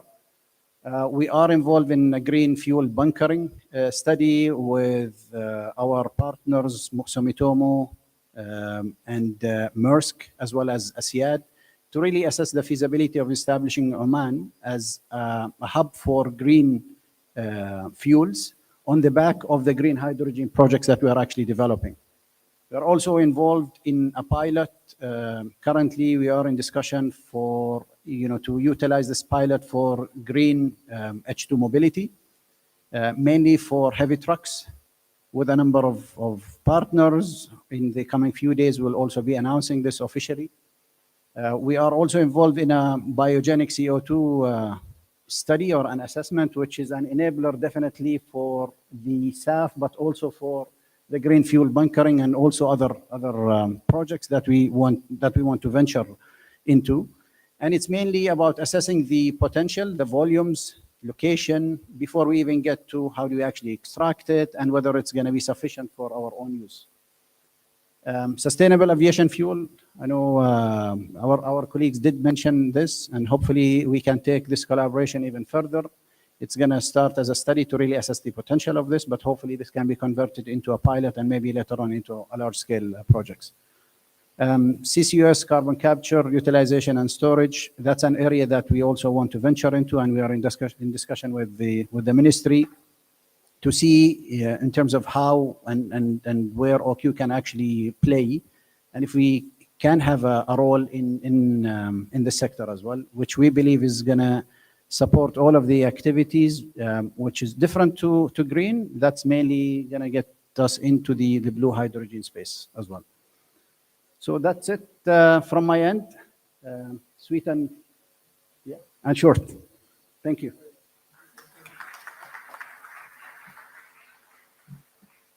Sweet and short, but very impactful. I mean, OQ is the national champion with a lot of Oman's ambitions riding on its shoulders and Hydrom's shoulders. So thank you very much. Before we start our panel discussion, I just want to check with the organizers. Are we still good with the 30 to 40 minutes for the discussion? If I hear no objections, that means I'm good to go. 15 minutes, that's the original program, but we started late. So. Okay, I think today is really an auspicious day and a good day to have this panel and discussion. Yesterday, the European Commission signed off on their Refuel EU. Took some time. It was going to now, with this signature, become a law within 20 days. The European Union's policy on aviation is really focused on SAF. There are two elements to it. So we start with some clauses kicking in by 2024 and some by 2025. 2% of the fuel needs to be blended by 2025. It keeps on progressing, 6% by 2030, and then going up all the way to 70% by 2050. And then they talk about eSAF, which is something that they also focus on. They've deferred it. It starts by 2030 with an average of 1.2%, and then it keeps on increasing. And by 2050, it will cover 35%. So actually half of the SAF needs to be eSAF by 2050, which I think brings me to my first point, which is that at least in Europe, there's a belief that aviation fuels, and I want to have some challenge between the LCAF team and the SAF team. First is to hear what is Europe's views on LCAF, because yes, we heard about Corsia and others. We have heard about the eligibility for LCAF in the fuel mix, the aviation fuel mix. But when we come specifically to Europe, which is a large consumer, if you take all of the European Union together, where does the LCAF story fit into the European vision? If anyone would like to take, please.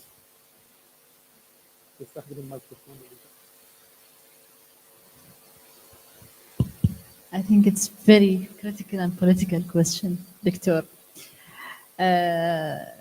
Because we had this discussion many times with Europe, but the positive part with that Europe is also changing when it comes to the LCAF now. There is more acceptance, there is more engagement with European states. However, SAF will be always their baby, and they will fight for it, and they will set all these, what you just mentioned, by the way, it's our other battle with them. We are not accepting whatever you just mentioned that. The e-fueling, it's a big challenge for our airlines. The set targets of 32%, it's a big challenge for our, especially, I will talk from the UAE perspective, it's a big challenge for our airlines. We are still negotiating these things with the European Commission as well, number of Europe states. But I think I will leave it also to the LCAF team. But LCAF is now in a different position, especially with the big organizations that are based in Europe. For example, we have a discussion with IATA on how they can also voice it and support more LCAF.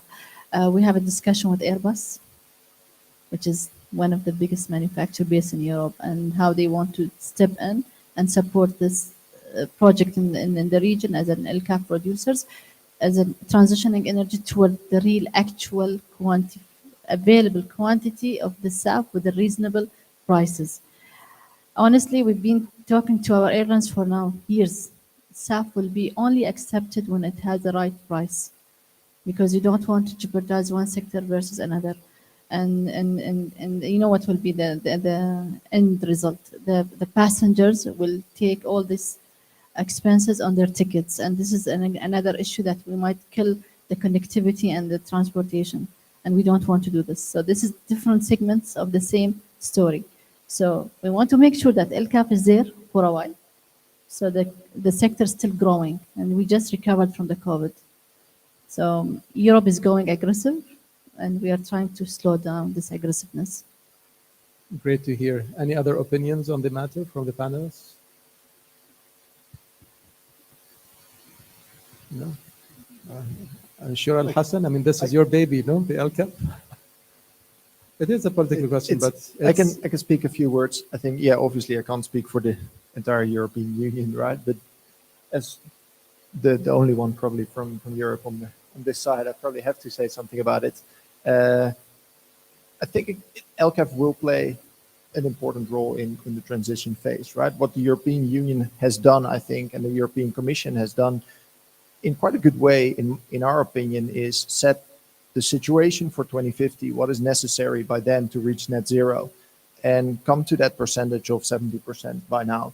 I said, okay, how can we grow towards that 70% in a way that is ambitious, but also realistic to all the stakeholders around the table? And for that, they've tried to create rules and legislation around the pathways and the target set, which are ambitious but are also needed to achieve that net zero element in 2050. And I don't think there's any language around not allowing for LCAF. It's just that it's not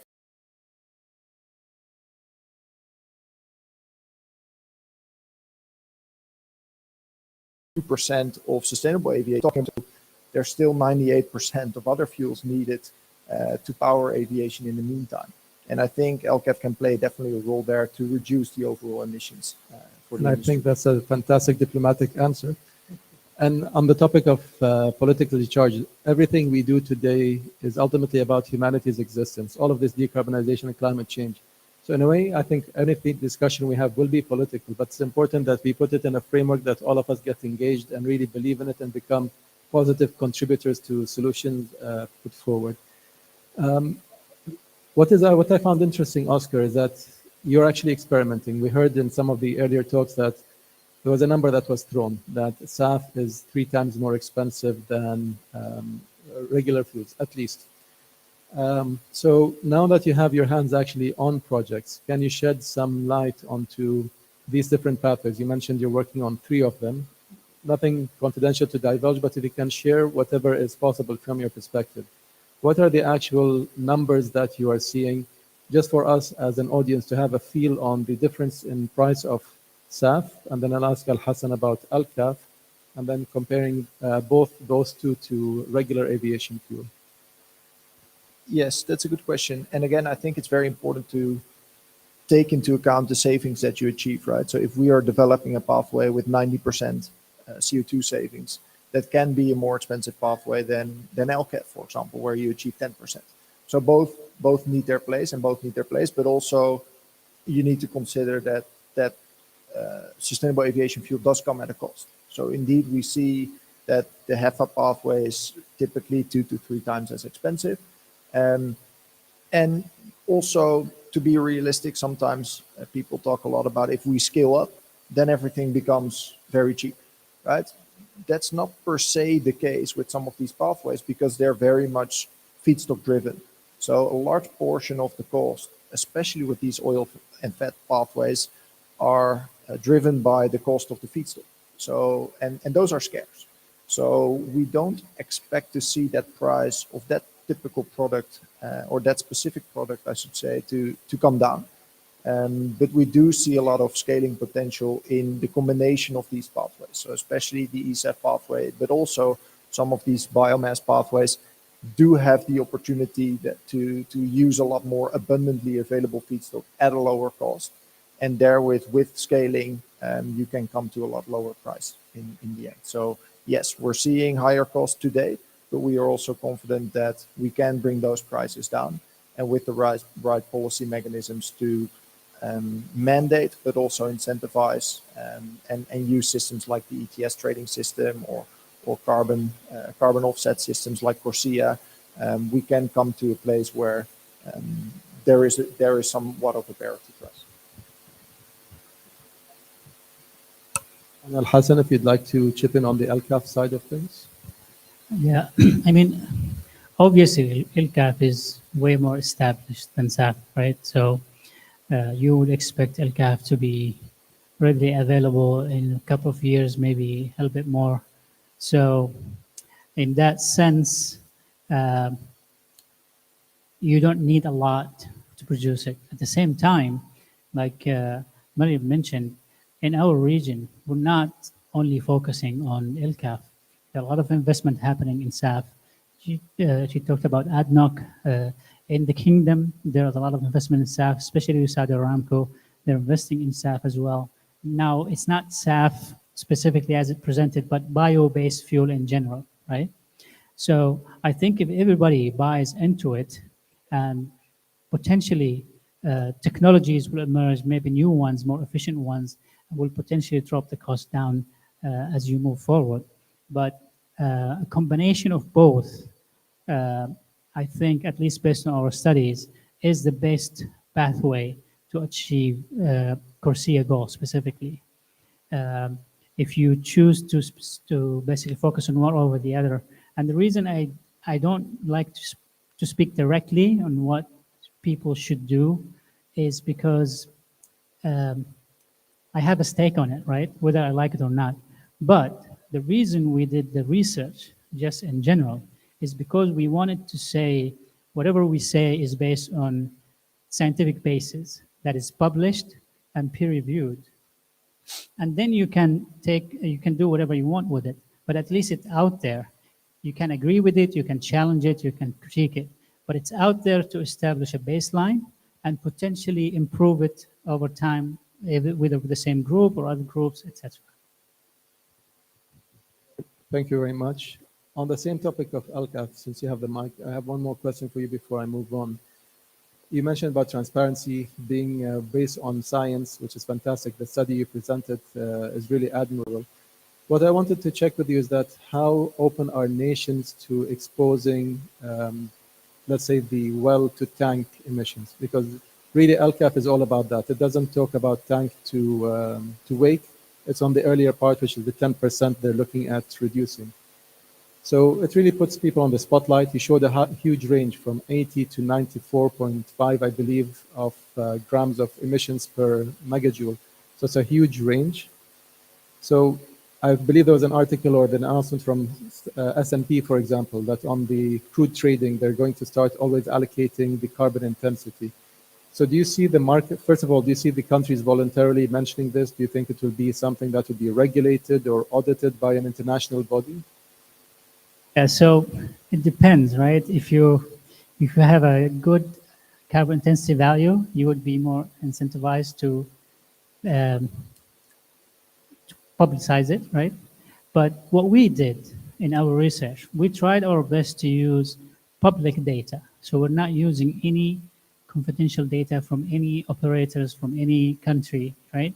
And the reason was, number one, we wanted to publish. We didn't want anyone to come and tell us, no, you can't do that because this is data that is protected for whatever reason.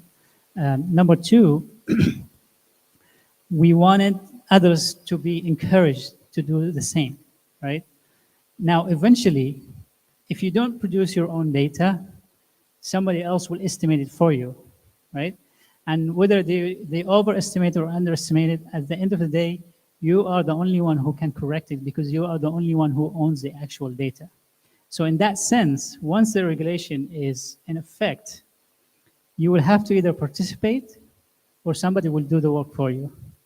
And in most cases, overestimations is what you come up with when you estimate somebody else's emissions.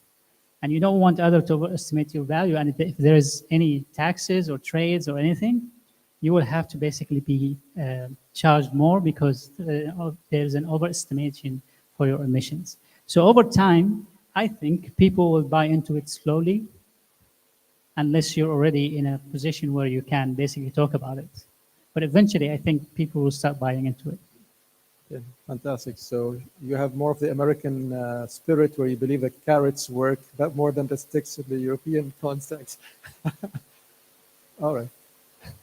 This includes our countries as well. So I'm not saying we're being public and open about it. So that's what I said. We use public data. So none of this data is owned by anyone. So even our own data, we didn't use Aramco data. We used public data for that. So the last question before I move. What do you think is the margin of error in your study? So you use public data, which means that there's a margin of error. Is it a few percentage points or in the tens? Yeah, so I don't have a specific number because each country has a different percentage of error because, as I mentioned, we do the analysis.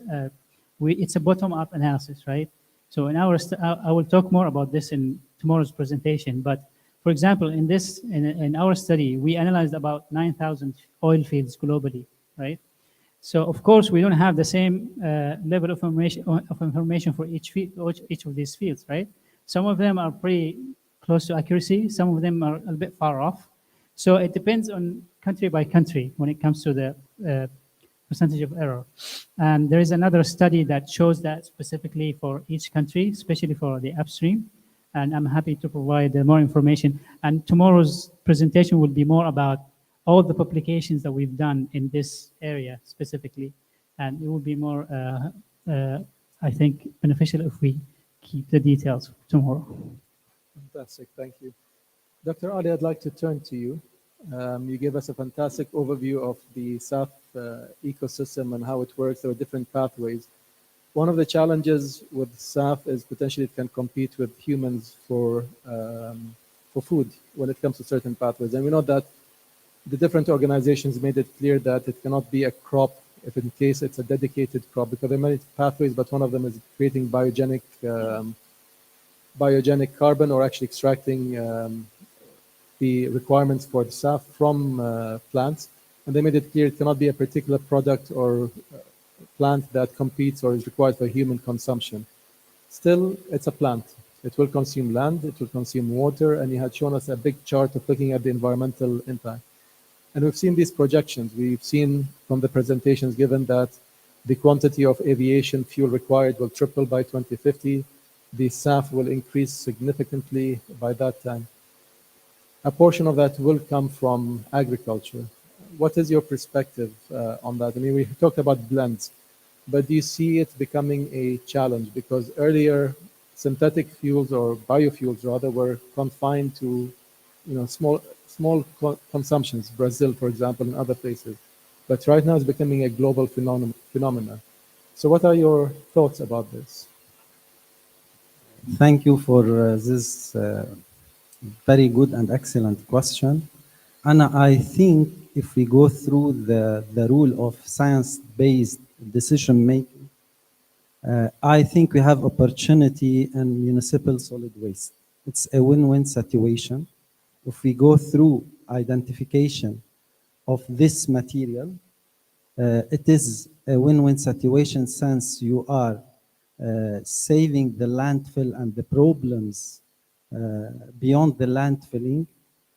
Also, what we need at this stage is to know the rate of collection very well, the material composition of the solid waste will pave the road to know the purities and impurities and the chemical components of those waste. I think we cannot go through the agriculture and food crops because it's food security, and most of countries in the Middle East at least suffering from a lot of scarcity.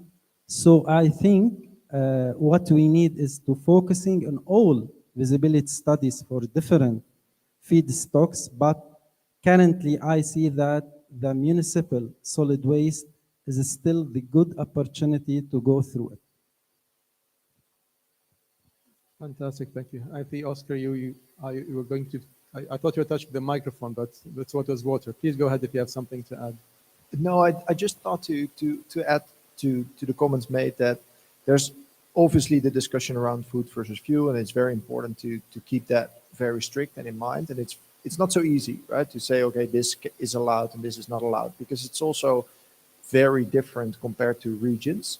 But I just wanted to add a positive note of some of these pathways that we have been looking at also create positive side benefits for the soil health, for example. So we've looked at a lot of pathways where you can create a biochar, for example, which is a coal-like product which you make from straw or agricultural residues. And when you're using those residues and create a char-like product, you can add that to the soil and actually create negative emissions or create a better soil health, which then improves the production capabilities of your primary product, which can be straw or grains or anything like that. So there's also a lot of side benefits that you can achieve because of this industry, and because of the income that you can create with this industry. You can create a more efficient agricultural system as well. So it's not necessarily a zero-sum game. No, exactly. So the waste from that one pathway can actually benefit the agriculture and other pathways. That's great to know.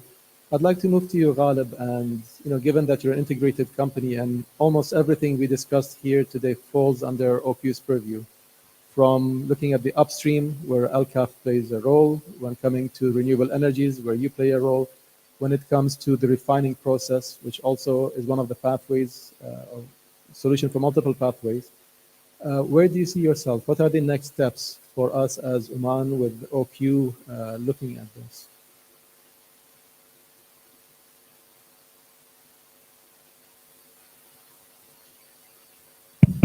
Okay, thank you, Faraz, for the question. So, as you rightly mentioned, we are almost everywhere in the whole value chain. So, our journey has already started, and we have embarked on a number of milestones when it comes to energy efficiency and also on clean energy, and that is something that we are going to see in the next few years. I see that definitely growing in the future. When it comes to the renewables, we have aspirations to develop something in the range of around 500 megawatt of worth of projects on annual basis, at least until maybe 2028. We are also, I would say, being opportunistic when it comes to green hydrogen, in the sense that even though we see this as being long-term, but the fact that there is already a growing momentum in the green hydrogen, we wanted to also capitalize on this and kind of not really miss the train. So we are actively involved in green hydrogen. Now, there are aspects, for example, with direct air capture. This is a technology that we see that is gonna, it's still too early to talk about it, even though that we are actually actively investing in terms of really understanding, what it's all about, etc., and the potential for it here in Oman. But where we see definitely opportunities is in the likes of sustainable aviation fuel, for example, but also in the bunkering. But I would take that, obviously, with all of these opportunities, specifically if we take in the example of SAF, if we take the pathway of power to liquid, it will all depend on our success in green hydrogen. So it is kind of a risk, but also at the same time, it's an opportunity. But we are quite optimistic. The way we believe that we will do this is, so to start with, we are going to conduct the study to really assess the potential of this. I would call it pre-feasibility, if you like. And then later on is to really assess the potential in terms of feedstock, specifically when it comes to SAF. And perhaps maybe start with a pilot before we actually embark on really committing to a large-scale projects. And that is for good reason, obviously. When it comes to SAF, specifically in Oman, there is the policy framework does not still exist. So there is a lot of effort still that we actually require before we actually get to a final investment decision.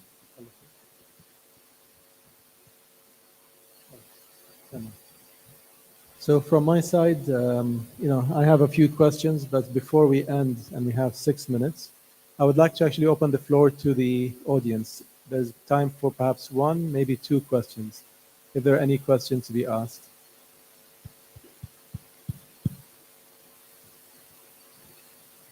Yes, thank you very much, Dr. Faras and the gentlemen for the informative presentations and insightful discussion. Take into consideration that this, I would say, informative session is focusing on LCAF and SAF production from states and also producers' perspectives. And while Oscar already touched base on the opportunities in Oman, would you please just elaborate more in what are the challenges in terms of SAF and LCAF in Oman? Who would like to take the question? Yeah, challenges. Yeah, we're at an early stage, right? So we're still exploring. I think some of the challenges are around potentially if we pick up the bio-based pathways. Obviously, that on the feedstock side, there's not a lot of potential as it seems today. We do believe that there's, with municipal solid waste and some other specific setups, that there is potential for some biogenic CO2 and also some industrial CO2 potentially for the time being. Obviously, there's huge potential on the hydrogen side, which especially creates, by what the Omani government has been doing, a nice timeline in the growth going forward. I think that's on the technical side. On the local circumstances, as Khalid was also saying, we don't have a established market for sustainable aviation fuel here in Oman yet. So we need to do quite a bit of education with conferences like these to educate and to also together with CAA to educate the players along the supply chain. So educating on the ability to use SAF on airports, the education of also Oman Air, what it means to use these fuels, and eventually also education of the ministries, both energy as well as transport, to create policy that supports this development in this industry. So I think that on that educational level, there are still some steps to take, but that can be done very well parallel to the development of these pathways, right? It's not something you do tomorrow, let's say. All these pathways take, and these projects take a long time. Yeah, thank you, Oscar, and thank you, Dr. Faras. I didn't introduce myself. I'm Barak Al-Ghailani from Civil Aviation Authority. Thank you very much. And just to add to what Oscar mentioned, and I'll ask you, I mean, our colleagues in the UAE, for example, they have a set of policies. One of the slides that Mariam flipped through, in fact, had a line which said that they have 700 million liters of SAF that they want to enforce on their market to use consume by 2030. So there's a clear policy direction. That's why we saw the signings with Shell and with ADNOC coming into place, because there's a stick and carrot in place. What I found interesting about that number is that UAE today consumes around 3% of the global aviation fuel, around 5.38 million tons of regular aviation fuel out of a market of 177%. And your SAF is also 3%. So 700 million out of 23 billion matches 3%. So I just found it very curious, because typically I'm used to the UAE to being, ahead of the curve. Here you're matching the curve in your targets.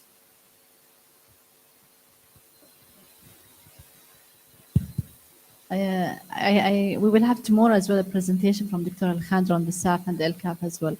But when we worked on this and the roadmap, as well the policy which is now in the pipeline for the approvals, you will see also number in the policy. We wanted to be very cautious. We want to do more, which is not disclosed to the public, but the number is the minimum that we want to do. That's why we are ahead of the game. So we're keeping some surprises for the market. Yes, we are keeping the surprises because we don't want to honestly trap the sector. When I explained to you today, it's not about the aviation in isolation of the energy sector. So we need to make sure that the two sectors are moving together. And as I said, to have the framework and to have the policy, it's not an easy task that you can do it today when you decide, I want to have the policy and it will happen tomorrow. So we are talking to different stakeholders. And the recent discussion we have is with the airport developer, which they were missing in the chain.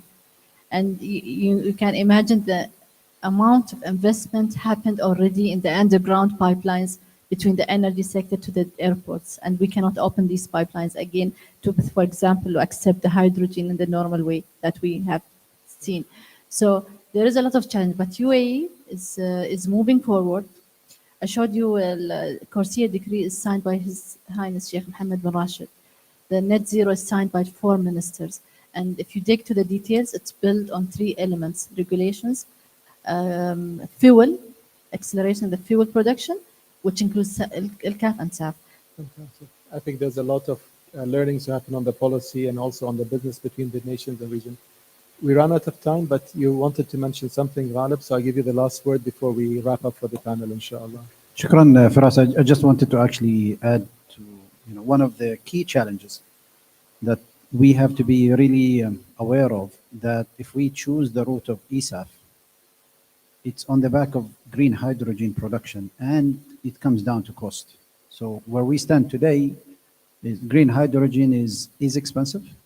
Market is not there the way that we actually expected. So that poses a great challenge for industries like, ESAF here, because at the end, that cost will have to be passed on to someone. And the last one that we would want that cost to be passed on is the final consumer. So we just have to be aware of this. Thank you very much. I'd like to thank the audience for being very attentive. And if you can join me in thanking the panelists for the wonderful session we had. Thank you.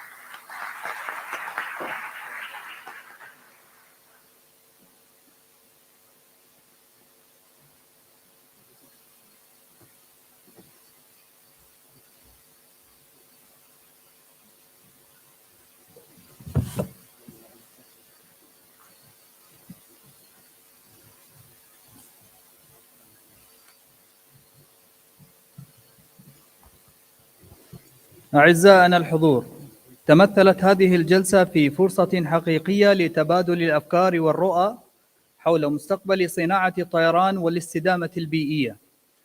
شكرا للمتحدثين الرائعين الذين شاركونا من خبراتهم وتجاربهم المثرية.